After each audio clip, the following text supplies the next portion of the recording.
Welcome, my friends, and what a curious evening it is to find you here. You have chosen well, for tonight we travel together, not by aeroplane, not by motor car, but by the far more reliable vessel of imagination. We go to Venice, to its winter carnival, to its narrow streets and cold canal water, to its paper lanterns and painted faces, to its music that floats and then disappears, the way truth so often does. It was during one such carnival that a woman was stabbed in a crowded square, in full view of hundreds, and yet nobody saw a thing, or so they claimed.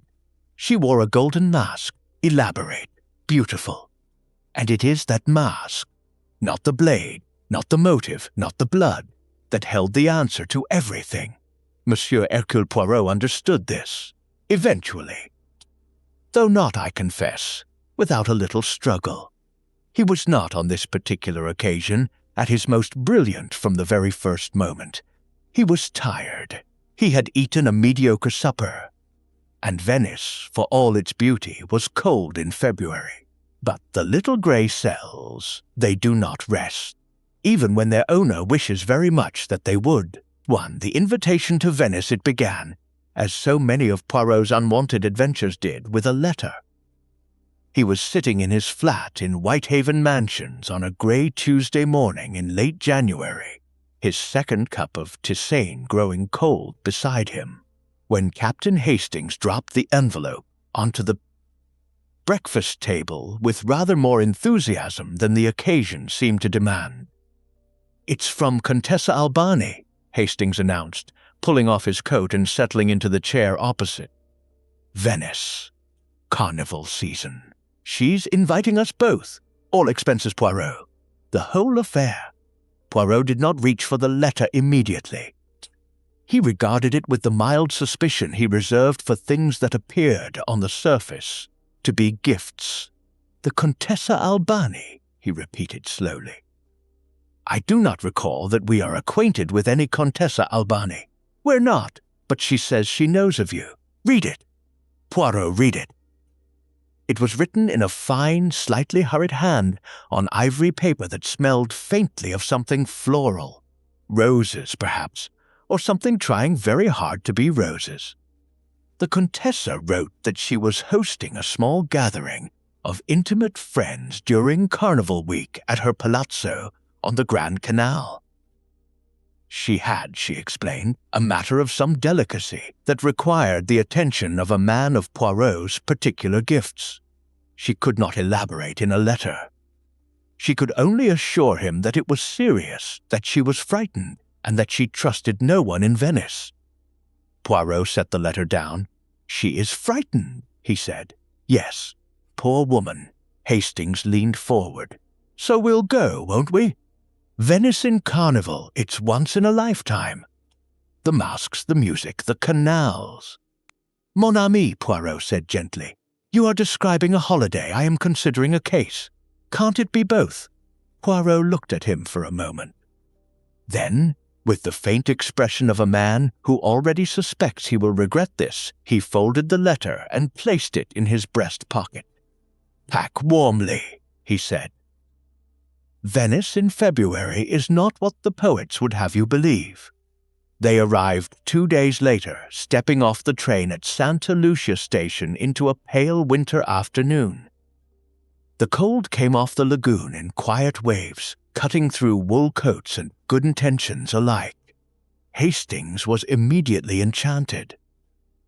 He stood at the top of the station steps and stared out at the Grand Canal with the wide, uncomplicated joy of a man who has never once been disappointed by beauty.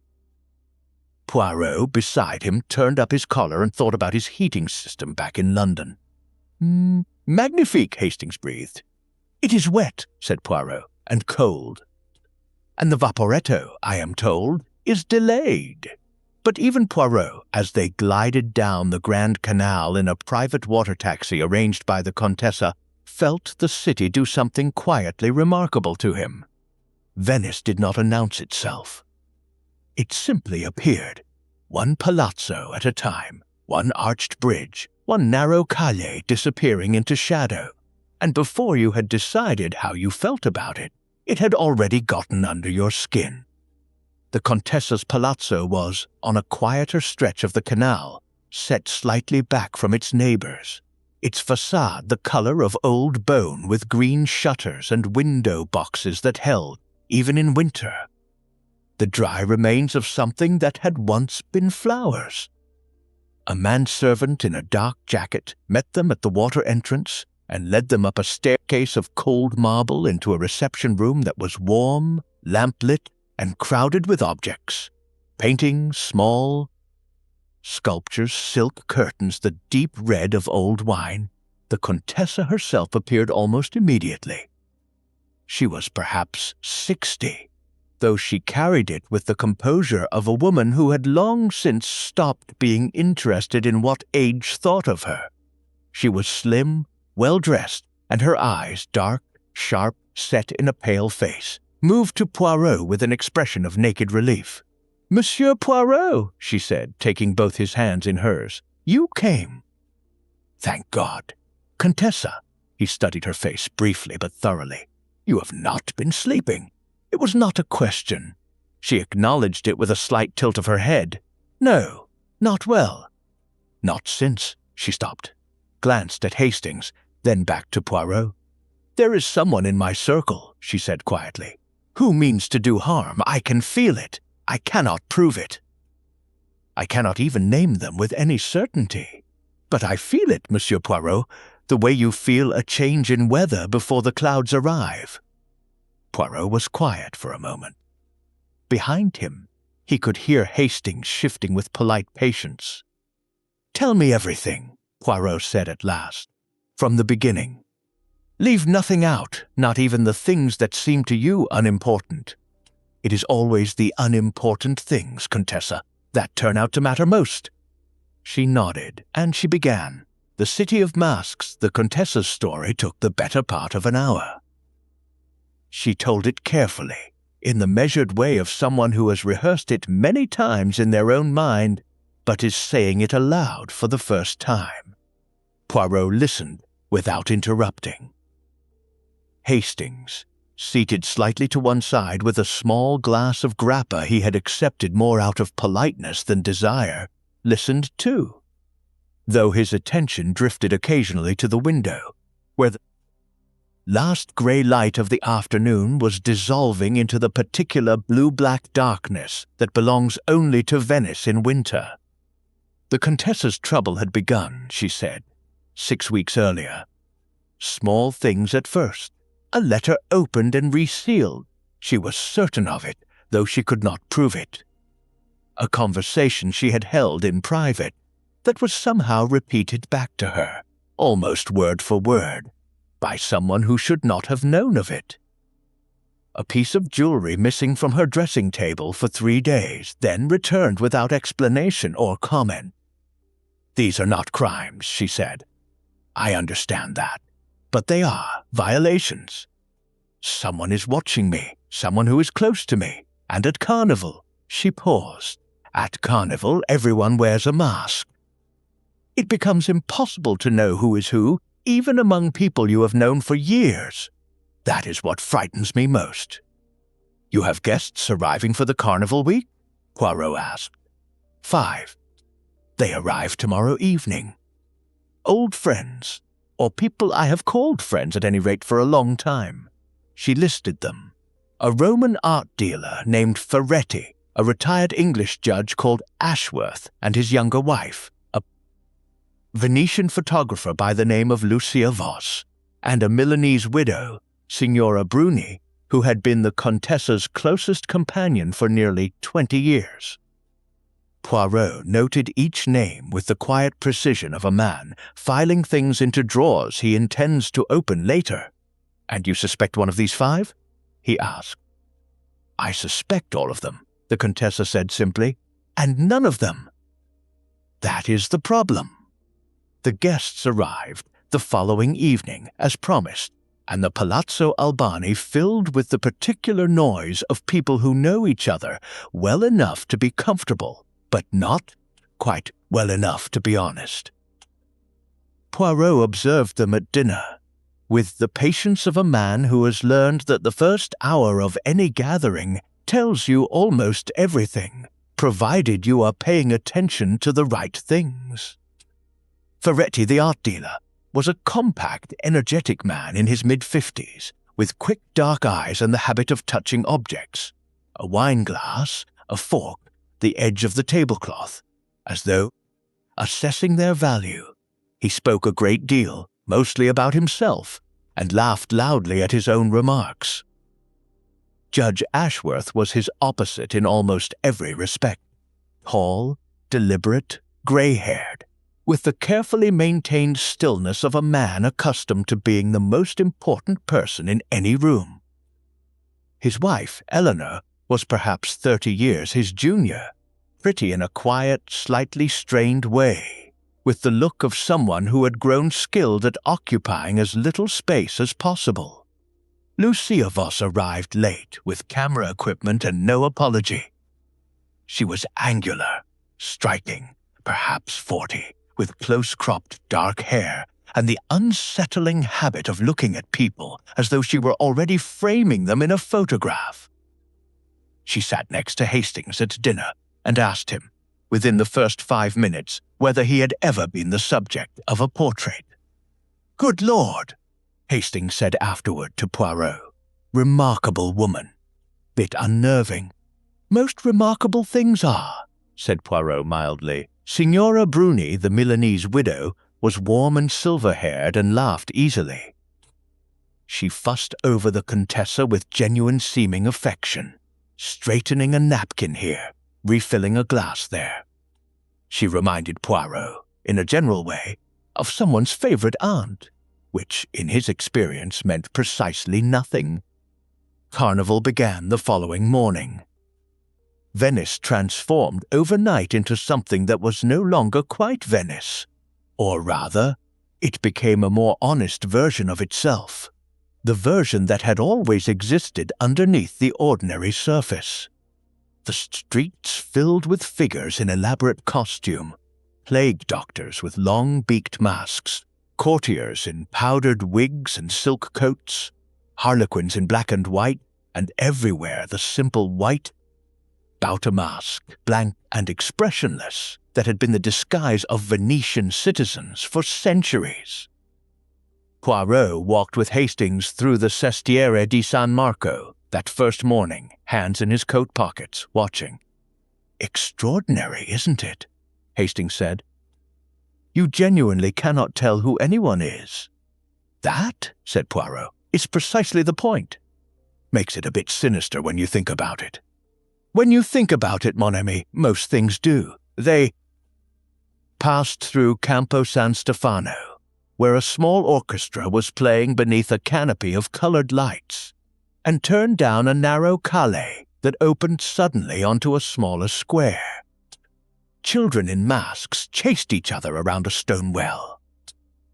A couple in matching crimson costumes stood very still beside a bridge, and it was impossible to tell whether they were real or some sort of installation put there for the tourists.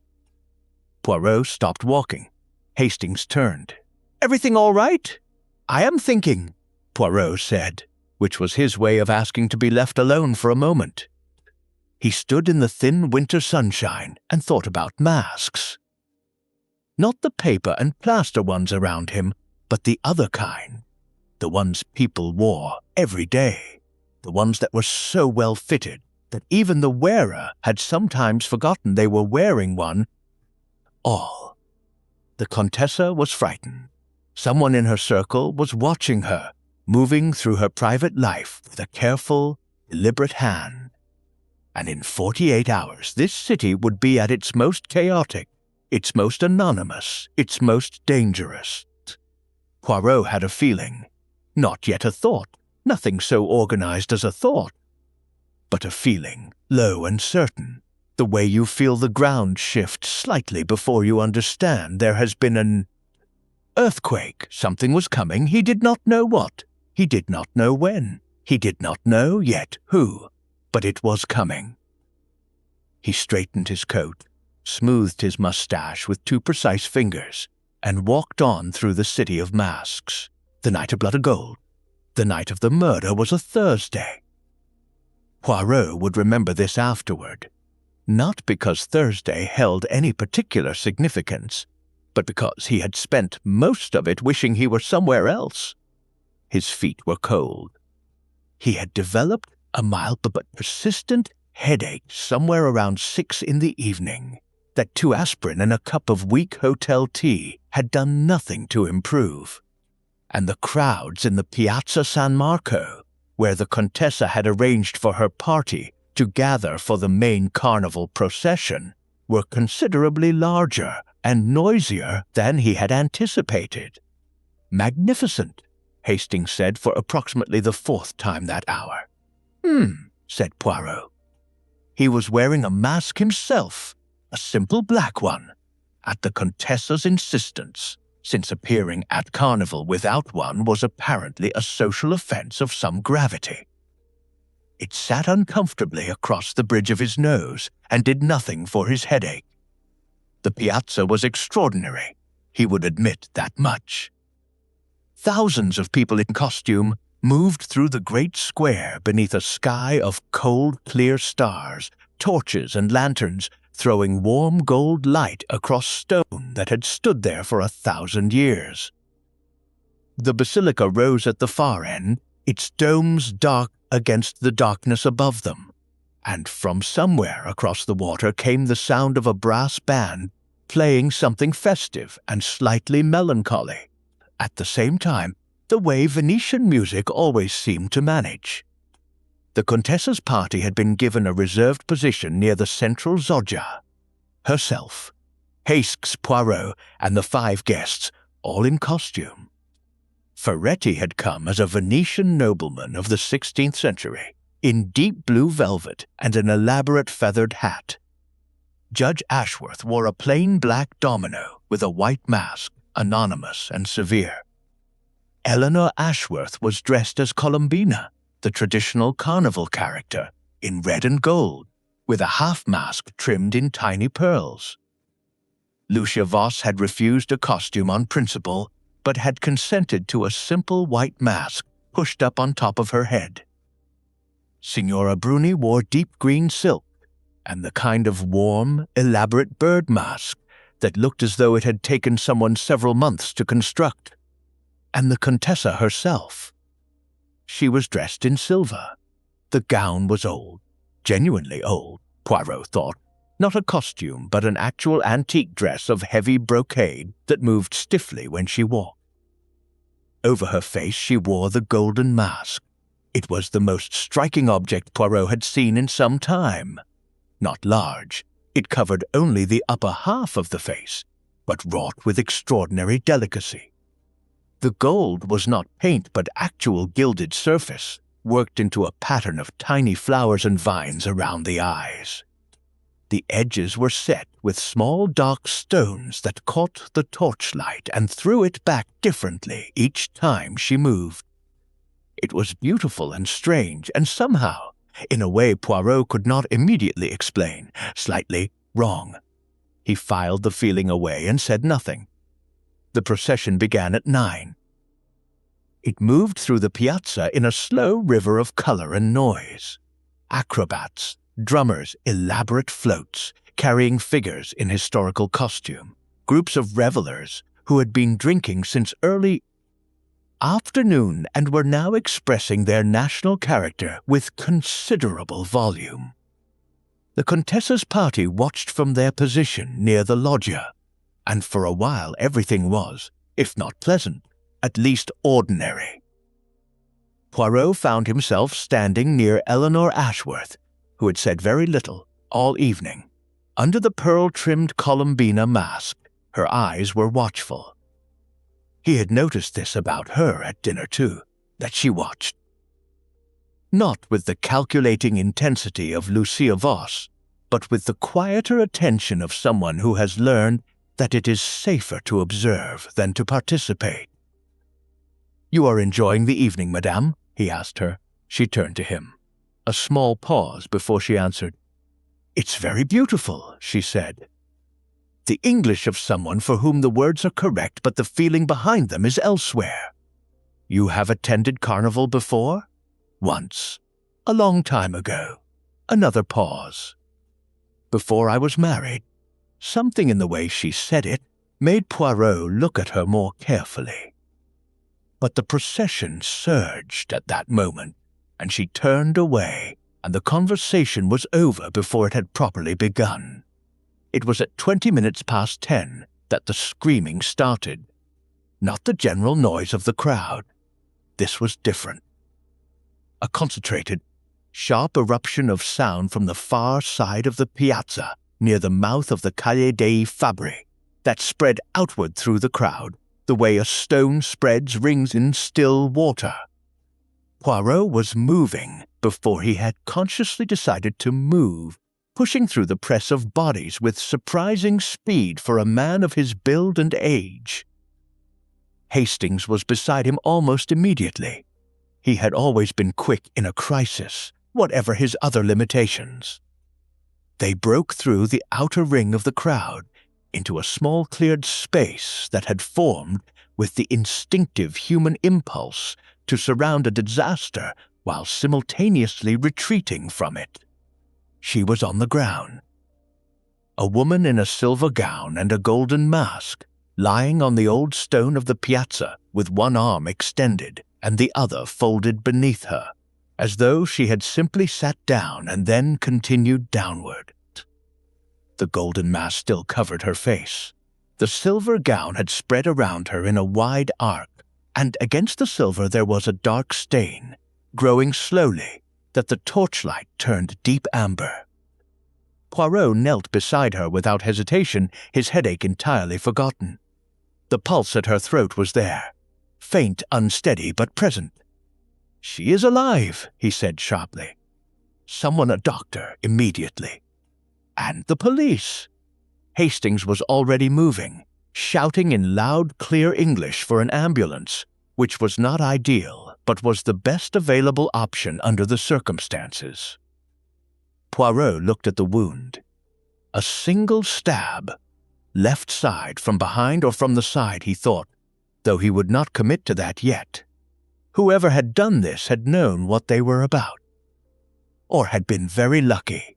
In the chaos of the procession, with thousands of costumed bodies pressing in every direction, it would have taken no more than a moment.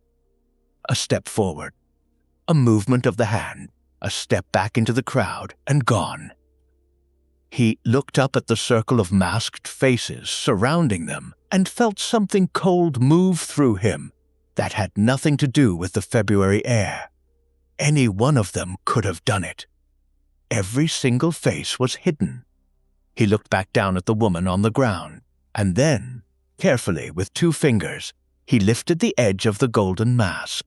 He stopped. He sat back on his heels and looked at the face beneath the mask for a long moment, and something shifted in his expression that Hastings, arriving back at his side, noticed immediately. "Poirot? What is it? Is she? Do we know her?" Poirot said quietly. "This is not the Contessa." Hastings stared at the mask. "They are the Contessa's, yes." But this woman looked again at the pale, unconscious face beneath the golden mask. Young, perhaps 30, dark hair. A face he had seen once, briefly, at the palazzo. "This is one of the Contessa's housemaids, a girl named, I believe, Julia."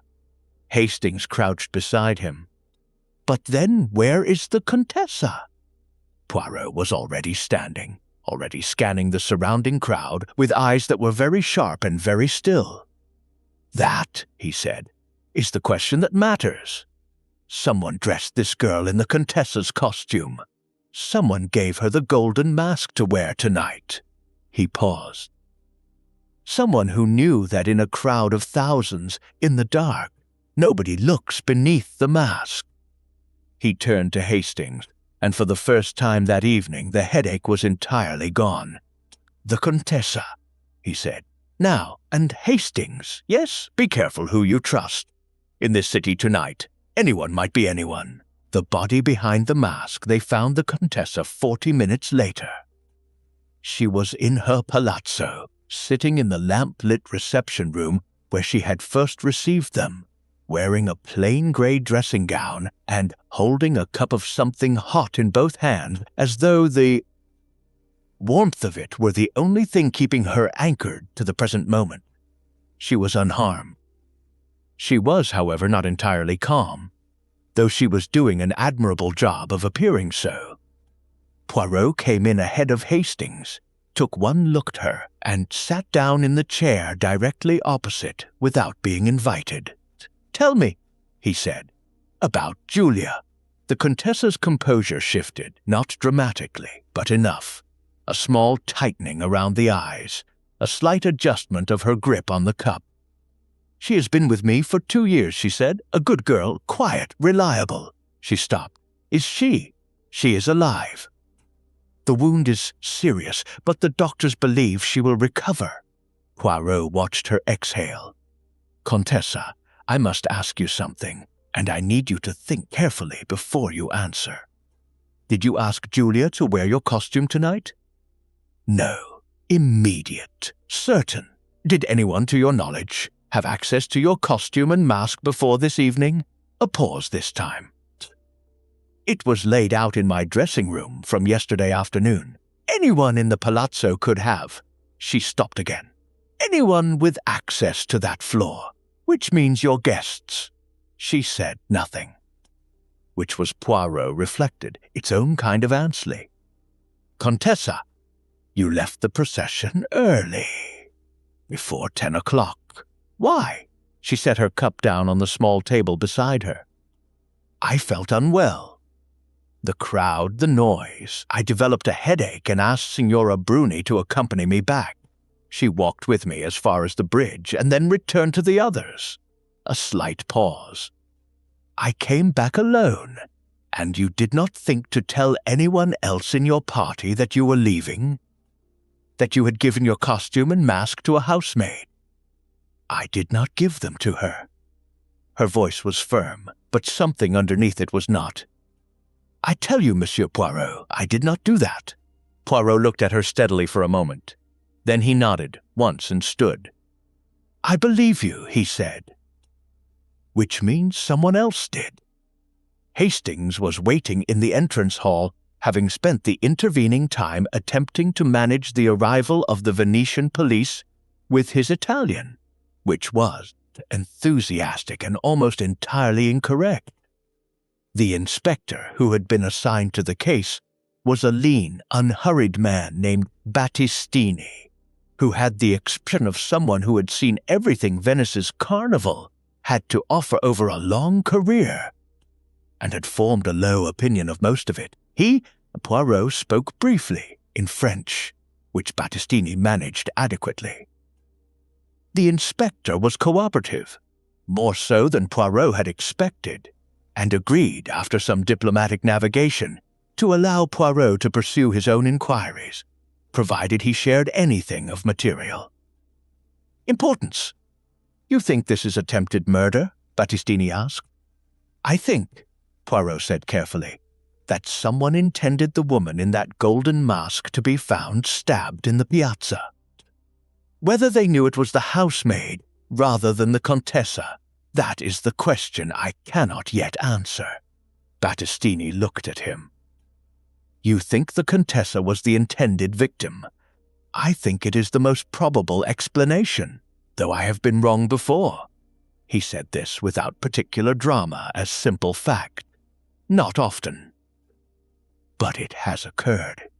The guests had returned to the palazzo by 11, brought back by a young constable who had located them still in the piazza, in various states of shock and confusion. They assembled in the dining room, the only space large enough to hold them all comfortably, and sat around the long table with the particular stillness of people who do not yet know how much trouble they are in. Poirot stood at the head of the table and looked at them. Ferretti had removed his feathered hat, but still wore the velvet jacket, which now looked faintly absurd. He was nursing a glass of brandy, and had said, by Hastings's count, at least 6 times that the whole thing was absolutely shocking. Judge Ashworth sat with his hands flat on the table in front of him, his white mask set aside, his face composed into the careful neutrality of a man who has spent decades giving nothing away in public. Eleanor sat beside him with her Columbina mask still hanging from her wrist by its ribbon, turning it over and over in her hands without seeming to notice she was doing it. Lucia Voss had, apparently, taken 3 photographs of the crime scene before the police had moved her on, a fact she mentioned without apology, and which caused Inspector Battistini, when he heard of it later, to say something in Venetian dialect that Hastings did not understand but Poirot did, and chose not to translate. Signora Bruni sat at the far end of the table with red eyes and a handkerchief pressed to her mouth. She had been fond of Julia, she said. Sweet girl, absolutely shocking. Poirot looked at each face in turn. 5 people, one of whom had, sometime between yesterday afternoon and 10 o'clock this evening, gone into the Contessa's dressing room, taken a silver gown and a golden mask, and dressed a young housemaid in them. With what intention, and with what knowledge of what was to follow? That remained for the moment entirely unclear. He pulled out the chair at the head of the table and sat down. "Ladies and gentlemen," he said pleasantly, "let us talk about this evening. From the beginning, if you please. And do try, all of you, to be honest. It will save us a great deal of time." Nobody said anything, but 3 people, Poirot noticed, looked at their hands.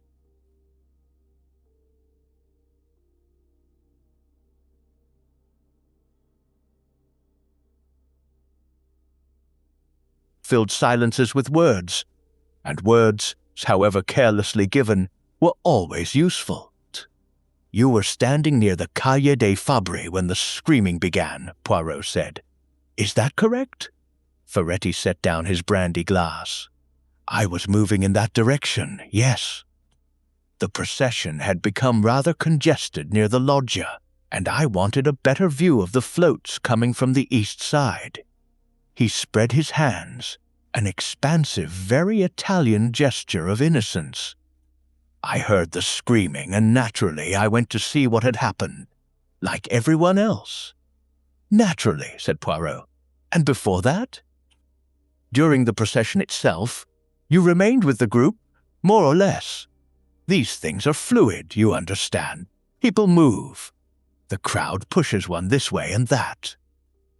I spoke with Judge Ashworth for some time near the beginning.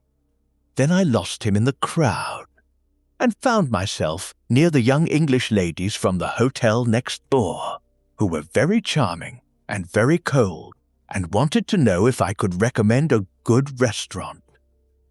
He smiled. The smile was fluent and practiced. "I could, and did." "How long were you speaking with these ladies?" A slight hesitation. 20 minutes. "Perhaps 30. You would remember their names?" The smile remained, but something behind it recalibrated. "I'm afraid not. It was a casual conversation."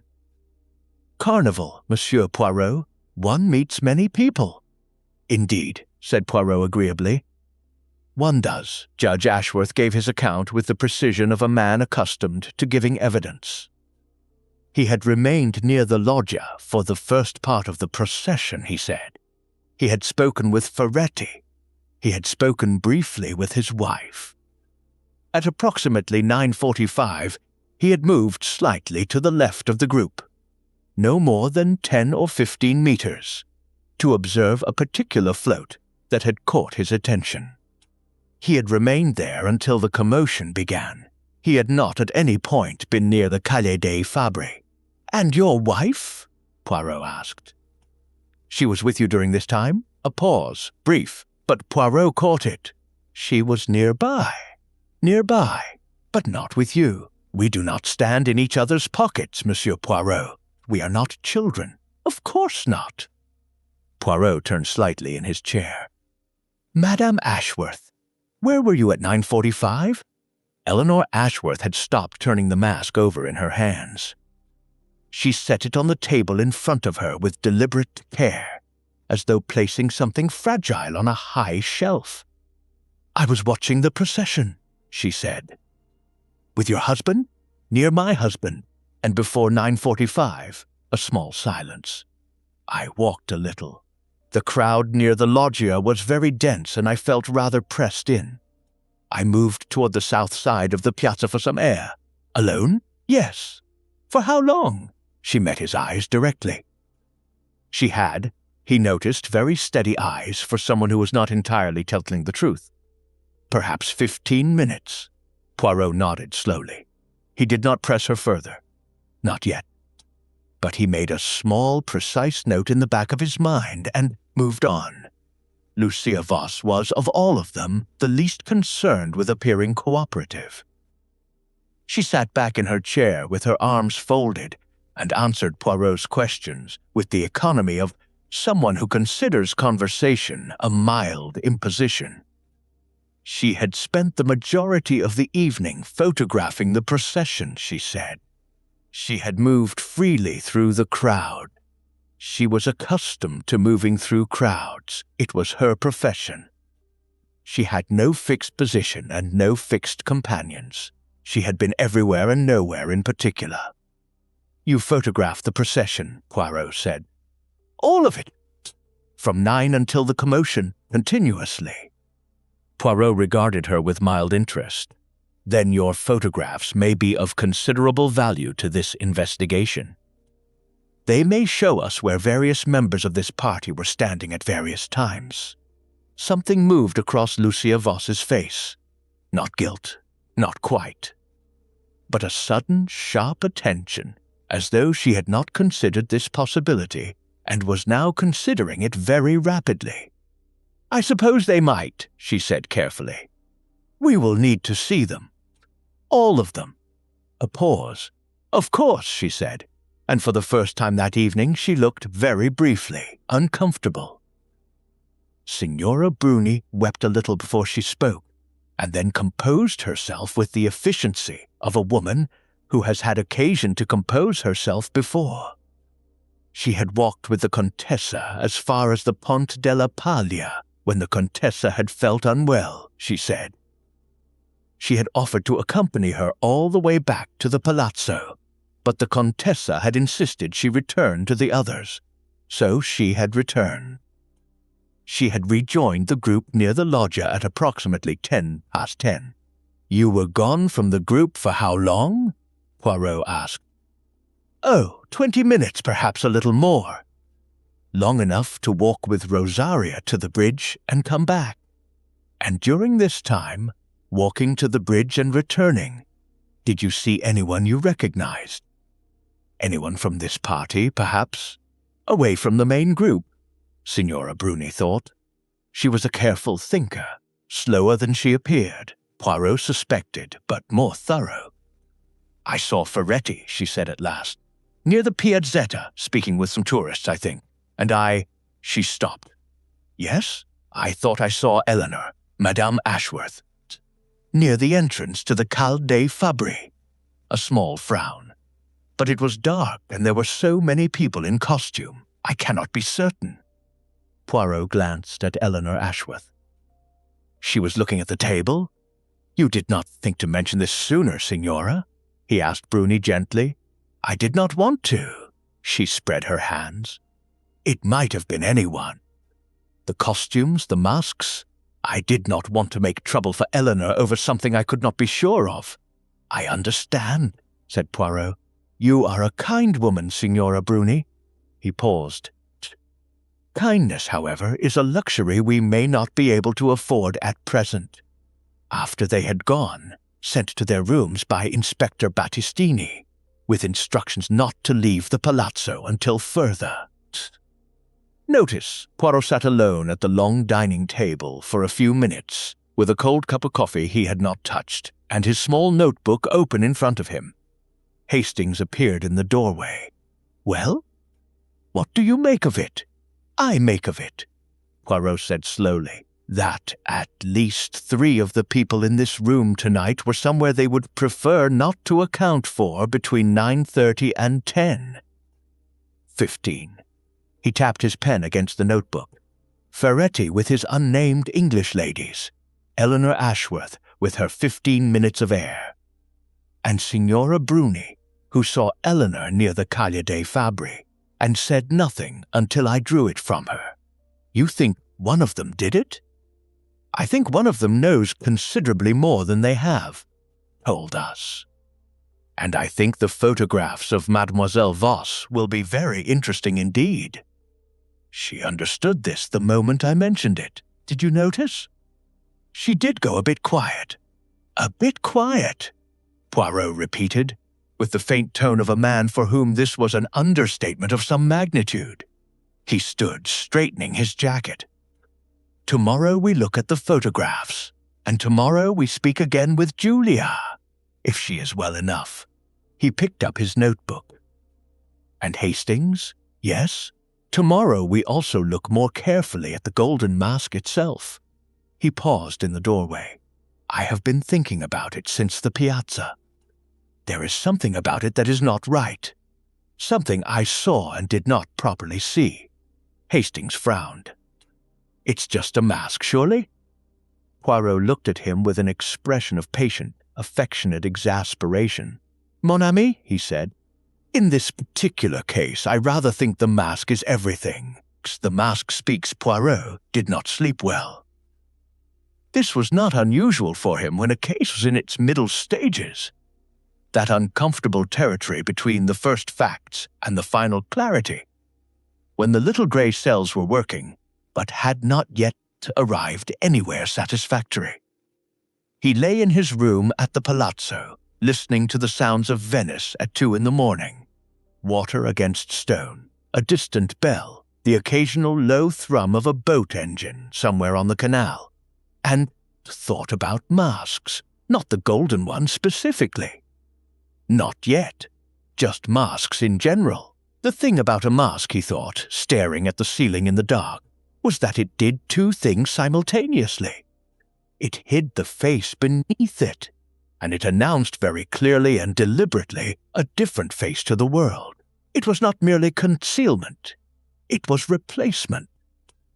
You did not simply disappear behind a mask, you became something else, something chosen, which meant that the choice of mask was always, in some sense, a self-portrait. He turned this over for a while. Then he got up, put on his dressing gown, made himself a cup of tisane, with the small travel kit he brought everywhere, and sat by the window looking out at the canal until the sky began its slow, reluctant shift from black to grey. He examined the golden mask at 8 o'clock the following morning in the small study the Contessa had made available to him.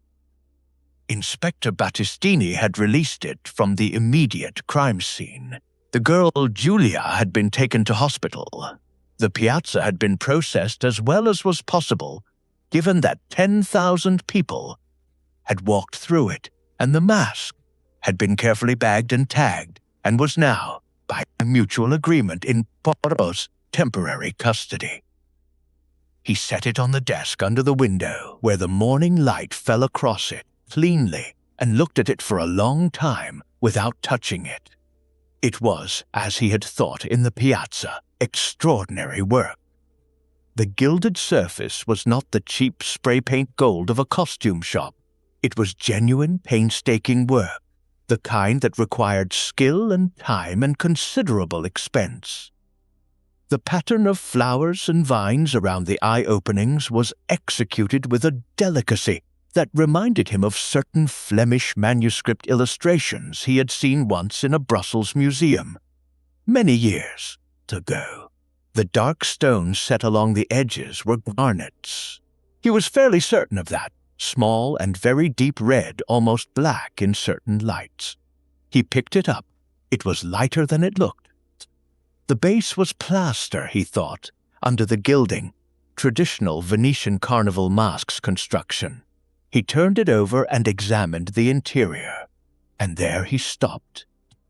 On the inside surface of the mask near the left cheek, barely visible against the white plaster, a series of small marks, not decorative, not accidental.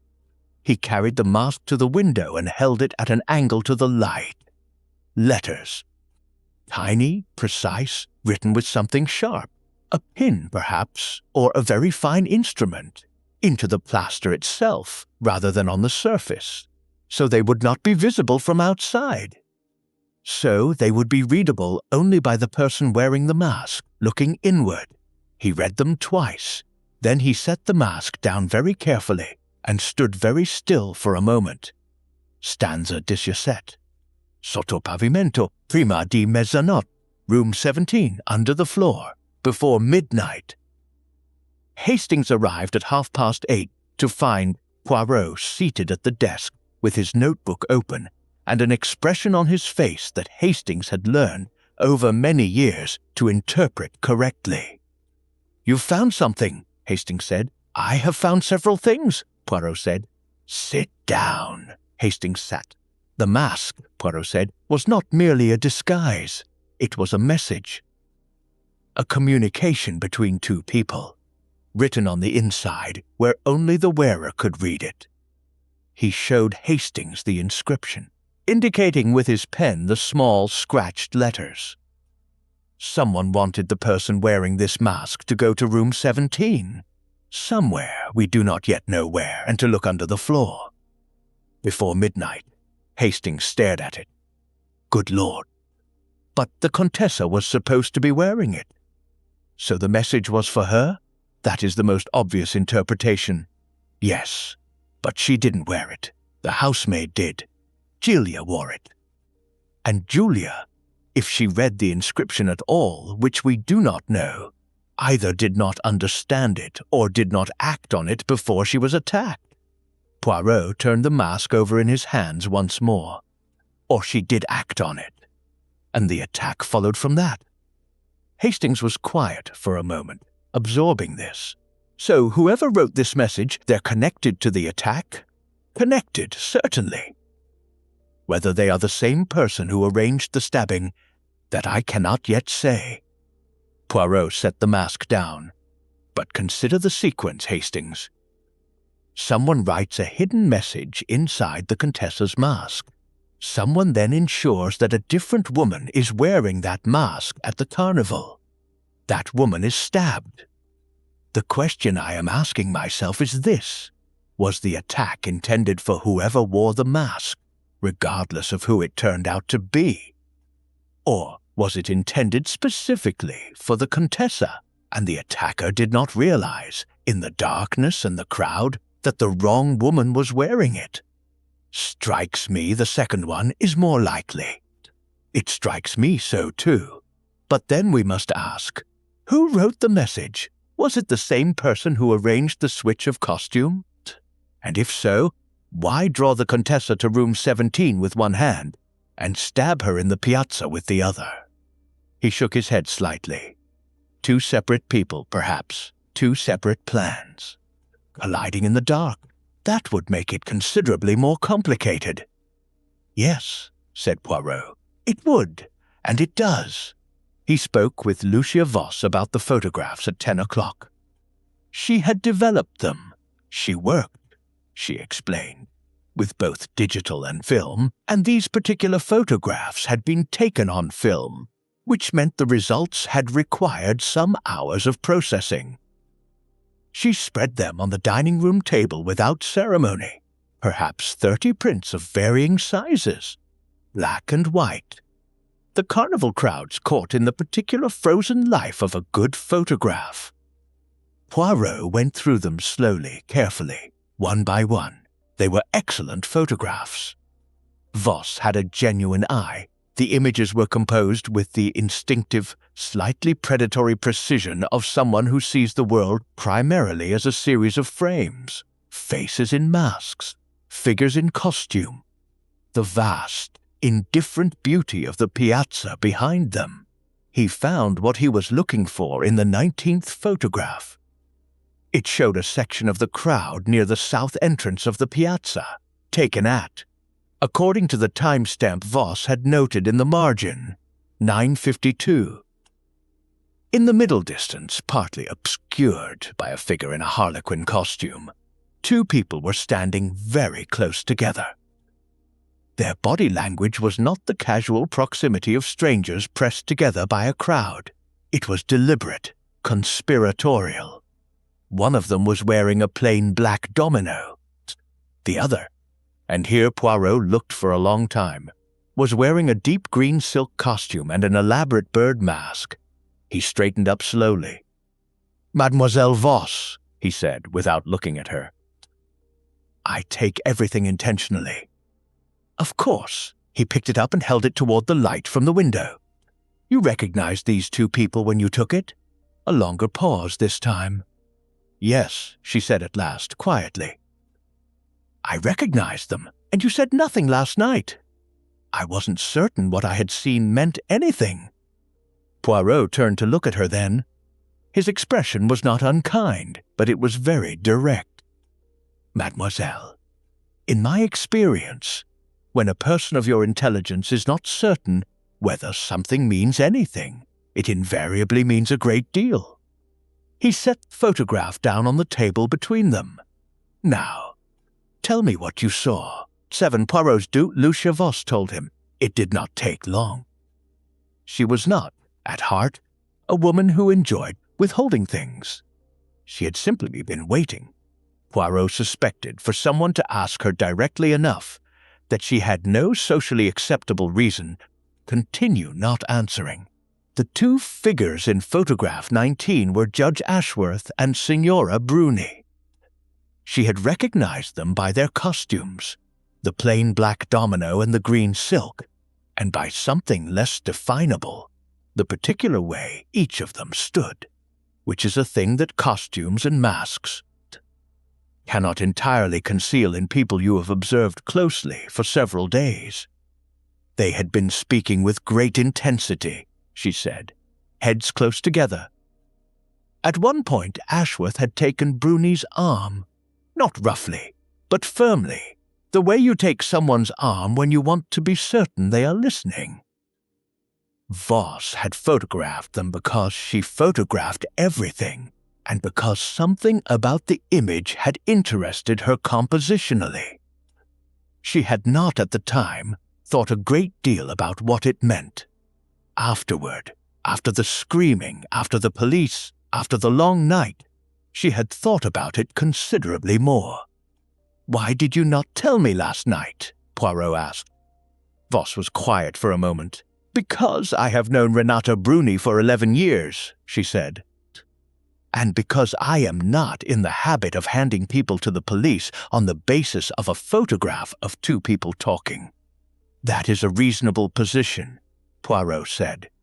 "In ordinary circumstances." "Yes," she said. "In ordinary circumstances." He walked alone after that. Hastings had gone to the hospital to check on Julia's condition. She was improving, the doctors had said, though she remained weak and had not yet been well enough for any sustained conversation. Inspector Battistini was pursuing his own lines of inquiry with the patient, methodical energy of the professional. The palazzo was quiet in the thin winter morning, its guests confined to their rooms, the Contessa resting under doctor's orders. Poirot walked along the fondamenta beside the canal, with his hands in his pockets and his collar turned up, and thought. He was fairly certain, the broad shape of it now, the outline, the skeleton of the thing, as it were. He could see how the pieces connected, or how they might connect, and if he was right, the motives were clear enough, and the method was clever without being brilliant, which was usually the way of it. Brilliant methods existed mostly in detective stories. Real crimes were clever, occasionally elegant, rarely brilliant, but there was something that did not fit. He stopped on the bridge and looked down at the canal water, which was green-gray and very still in the cold morning air. The message inside the mask. Room 17, under the floor, before midnight. He had been turning it over since he found it, and the difficulty was this. If the person who wrote the message was also the person behind the attack, the message made no sense. Why summon someone to a location with one hand and stab them in a public square with the other? It was not merely clumsy, it was contradictory. A person with a plan does not make contradictory moves. Which meant either there were two people with two separate plans, possible, complicated, not impossible, or he was wrong about something more fundamental, about who the message was intended for, it meant. About who had written it. He did not like being wrong. This was not, he recognized, his most attractive quality. But more than he disliked being wrong, he disliked the sensation of forcing a conclusion to fit the evidence rather than allowing the evidence to produce its own conclusion. He had seen other men do this, good men, intelligent men, and he had seen where it led, to the wrong person. To injustice dressed up as resolution. He was not going to do that. He straightened up, breathed the cold canal air, looked out at Venice, beautiful, impossible, indifferent Venice, and made himself a quiet, private admission. He did not yet know who had written the message in the mask, and until he did not fully understand what had happened in the piazza on Thursday night. He turned and walked back toward the palazzo. There was more work to do. The thread that binds Julia was well enough to speak by early afternoon. Poirot and Hastings arrived at the hospital, a clean, quietly efficient place near the Fondamenti Nove, at 1:30, accompanied by Inspector Battistini, who had by now developed a guarded but genuine respect for the small Belgian and his methods. A nurse led them to a room on the second floor where Julia lay propped against pillows, pale and tired but present, her dark eyes moving to the door when they entered with the watchful alertness of someone who has had a fright and has not yet entirely recovered from it. She was perhaps 24, fine-boned, with the kind of face that was not conventionally pretty but was interesting, wide-set eyes, a strong jaw, something self-contained in the expression that reminded Poirot, unexpectedly, of Lucia. Voss. He sat in the chair beside the bed and spoke to her gently, in Italian, which he managed adequately if not elegantly. Battistini translated the occasional word. Poirot fumbled. Hastings stood near the window and tried to look unobtrusive, which he managed rather better than usual. "Julia," Poirot began, "I am not here to frighten you. I want only to understand what happened. Will you tell me, in your own words, about Thursday evening?" She looked at him for a moment. Then she nodded. She had been approached, she said, on Thursday afternoon, around 4 o'clock, by a person who had come to her room on the upper floor of the palazzo. This person had asked her, very quietly and very seriously, to do something unusual. They had asked her to put on the Contessa's silver gown and golden mask, and to attend the carnival procession in the Contessa's place. She was to stand in the position the Contessa had been assigned near the loggia, be visible for as long as she felt comfortable, and then slip away into the crowd. "Why?" Poirot asked. "Did they tell you why?" Julia's hands moved on the bedsheet. They said the Contessa had received a threat, that someone meant to frighten her at the procession. Nothing serious, just a threat, a gesture, and that if the Contessa was not there, if someone else was wearing her costume, then whoever meant to frighten her would be confused, would perhaps give up. She paused. They said it would protect the Contessa. Poirot was very still. "And you believed this?" Yes. The person who asked me was, I trusted them. I had no reason not to. Who was it, Julia? She looked at him with those wide, steady eyes. "Signora Bruni," she said. "It was Signora Bruni who asked me." Outside in the corridor, Battistini said something emphatic in Venetian dialect. Hastings looked at Poirot. "Bruni," Hastings said. So she put the girl in the costume. She knew someone was going to attack whoever was wearing it. "That is one interpretation," Poirot said carefully. "Is there another?" "There is always another, mon ami. The question is whether it fits." He began walking toward the end of the corridor, hands clasped behind his back. Signora Bruni told Julia the purpose was to protect the Contessa, to confuse whoever meant to threaten her. Now, this could be true, and Bruni could be innocent of the attack itself, having genuinely believed her plan would result in nothing more than a failed threat. Or she knew perfectly well what was going to happen and sent the girl into it deliberately. Yes. Poirot stopped walking. But if that is the case, if Bruni arranged the stabbing and also arranged for someone else to wear the target's costume, then she is either very cold-blooded or very stupid. Because what she produced was not a murder, but an attempted murder of the wrong woman, which gains her nothing and risks everything.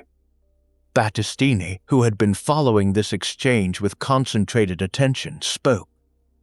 "Unless she didn't know the attack was coming," he said. "Unless she put the girl in the costume for exactly the reason she told her, to protect the Contessa, and someone else took advantage of the substitution." Poirot looked at him with approval. "Precisely, Inspector. Precisely. He found the answer to the message in the mask that afternoon. It came not from any dramatic revelation, but from a conversation with the Contessa herself. A quiet, careful conversation in the study, with the winter light failing outside, and a small fire burning in the grate. He asked her, simply and directly, whether she knew of any room numbered 17 that held significance for her or for anyone in her circle. She was silent for a long moment, long enough that Poirot did not rush her. "There is a room 17, she said at last, "in the Palazzo Ferretti, Marco's family palazzo on the Cannaregio. It has been in his family for generations." She stopped. "It was, a long time ago, the room where certain documents were kept. Family documents. Financial records going back many years." Another pause, longer this time. "Records that Marco Ferretti has spent the last decade trying to ensure no one ever examines." Poirot leaned forward very slightly. "What kind of records, Contessa?" She looked into the fire. "The kind that would demonstrate, quite conclusively, that the Ferretti family's considerable fortune was built in large part on transactions conducted during the war. The occupation. The kind of transactions," she stopped, began again. "There were Jewish families in Venice, Monsieur Poirot, during the occupation. Families with property, with businesses, with art. Some of that property was acquired by people who knew the right officials and paid the right prices and asked no questions about where the previous owners had gone." The room was very quiet. "You know this for certain?" Poirot asked. "I have known it for years. I have said nothing because—" She made a gesture that was more tired than anything else. "Because Marco and I have been friends for 30 years. Because I told myself it was the past. Because these things are complicated." She looked at him then, directly. "But someone else knows too, it seems. And someone has been inside my correspondence, my private papers. Looking, I think, for what I know. For whether I intend to do anything about it." "The letters opened and resealed," Poirot said quietly. The conversations repeated. "Yes, it was Ferretti, watching you, trying to determine how much danger you represented to him."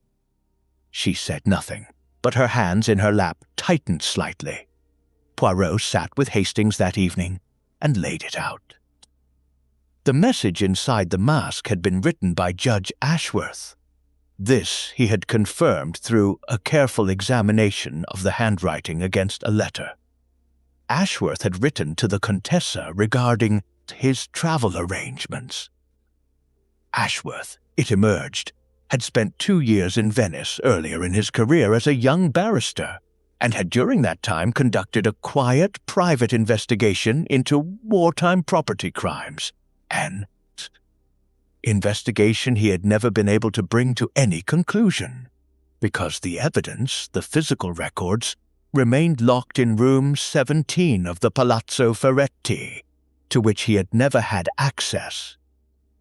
He had written the message for the Contessa because he believed she could get access, because he trusted her, because he had spoken to her privately during the days before Carnival and understood that she shared his concerns about Ferretti.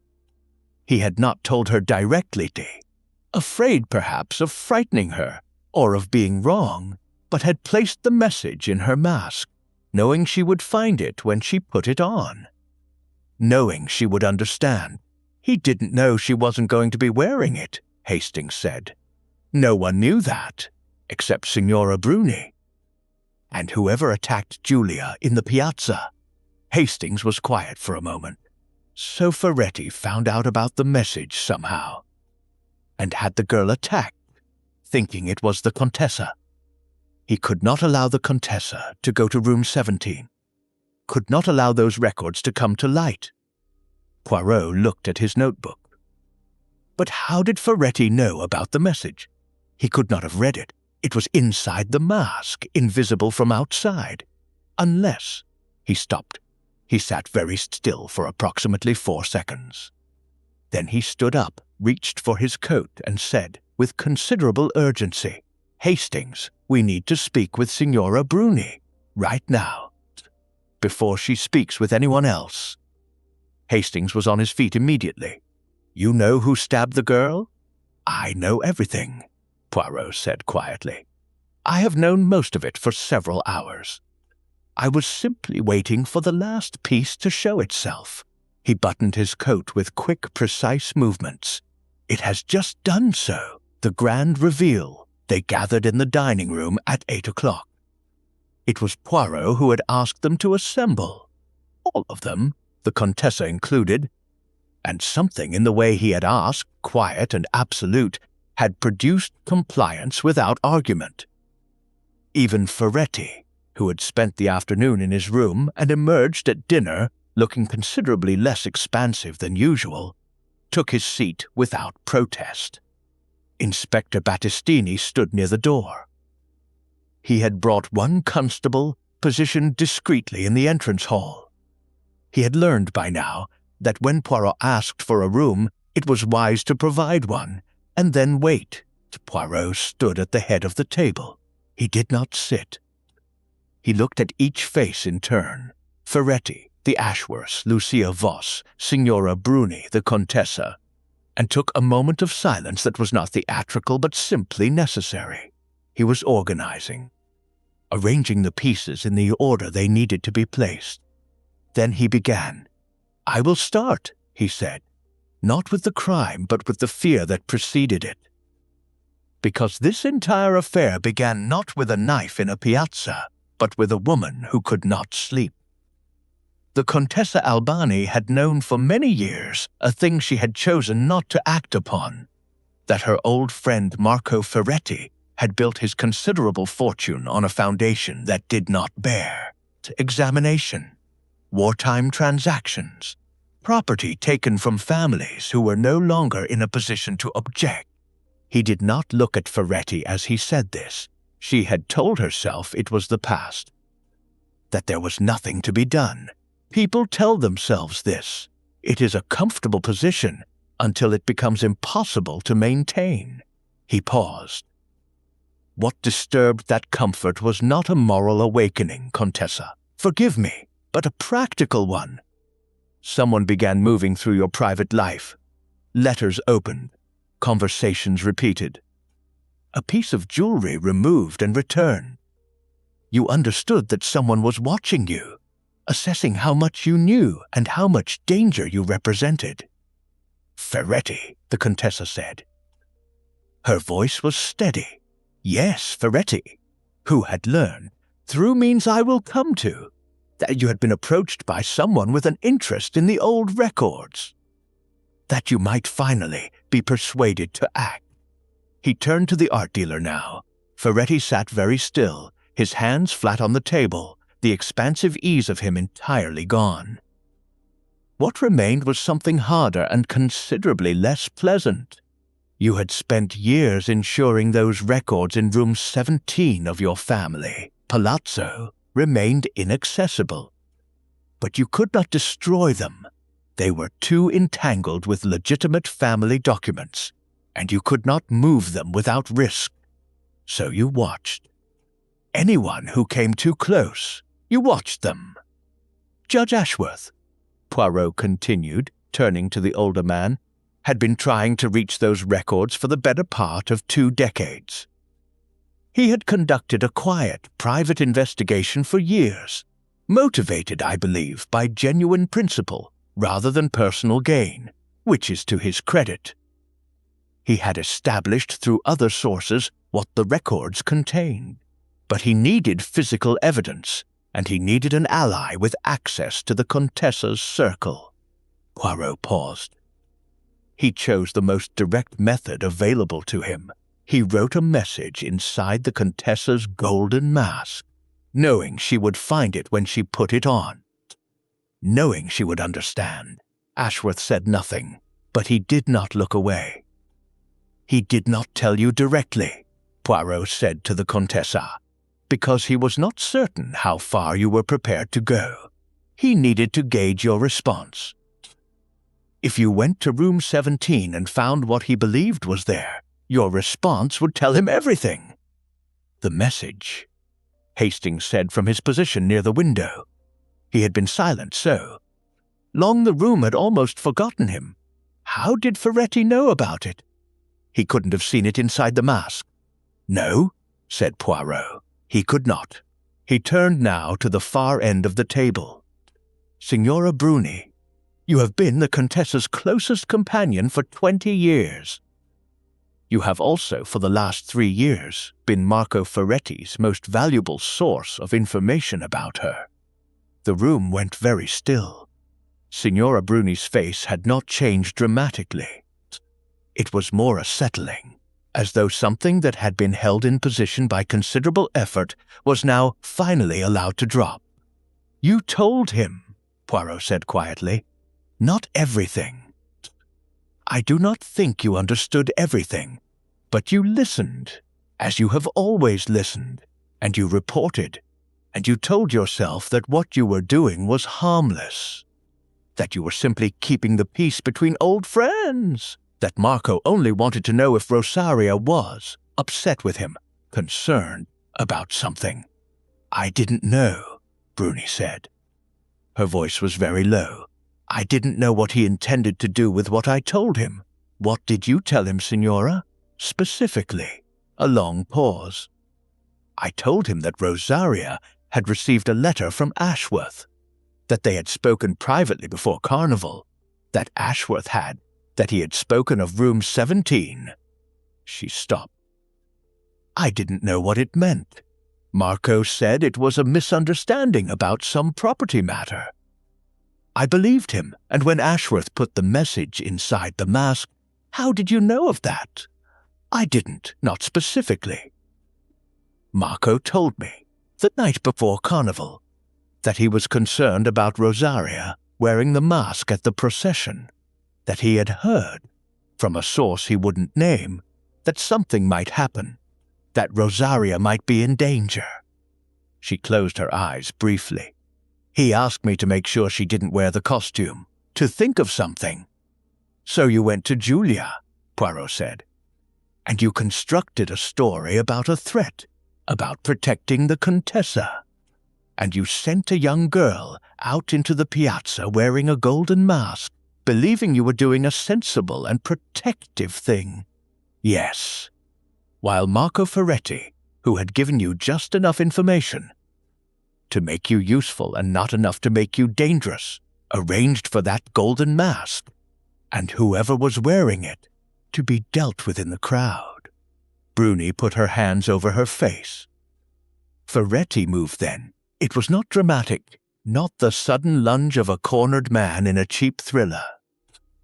It was a quieter thing, a simple decision made and immediately enacted. He pushed back his chair and stood, and the look on his face was not guilt but calculation. Even now, he did not get far. Battistini's constable was through the door before Ferretti had taken 2 steps, and Battistini himself was a pace behind. It was handled with the efficient, almost casual competence of men who have done this before and find the theatrical aspects of it faintly tiresome. Ferretti said nothing as they took him, not a word. He looked once, briefly, at the Contessa, a long, complicated look that contained, Poirot thought, more regret for the failure of the plan than for anything it had required of him. And then he was gone. The room was quiet for some time after. It was Hastings who finally broke it. The records, he said, in room 17. What happens to them now? Battistini has already made arrangements, Poirot said, with the relevant authorities. It will be a long process. These things always are. But the families, those who can still be found, or whose descendants can be found, they will at least have the truth, if not always what was taken from them. The truth is not nothing. He sat down then, finally, in the chair at the head of the table. He felt, as he often did at the conclusion of a case, not triumphant, but simply tired. Tired and quiet, and in need of a decent cup of something hot. Poirot, the Contessa said from her place at the table. She had not spoken since Bruni's confession, and her voice, when it came, was composed but not entirely steady. Julia, will she? She will recover fully, Poirot said. He looked at the Contessa with something that was not quite sympathy, and not quite its absence, but something in between that was perhaps more honest than either. You will need to be kind to her, Contessa. She was used by people she trusted. That leaves a mark. The Contessa nodded. Yes, she said softly. I know something of that feeling. They left Venice on a Monday morning, 2 days later.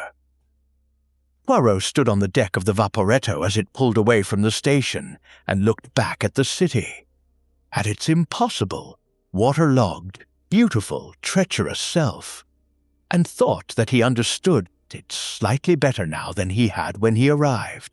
Every city had its masks. Venice simply had the honesty to wear them openly. Hastings appeared at his elbow. Poirot? Yes, said Poirot. I am quite all right. He turned up his collar against the lagoon wind. Though I will say this, Hastings. When next someone writes to me from Venice requesting my assistance, yes, I shall think very carefully indeed before I pack my bags. He paused, and then I shall pack them anyway, because one always does. Hastings laughed. And the Vaporetto moved out across the grey winter water, and Venice receded behind them, and the golden mask was in an evidence bag in Battistini's office, its secret delivered at last to the light.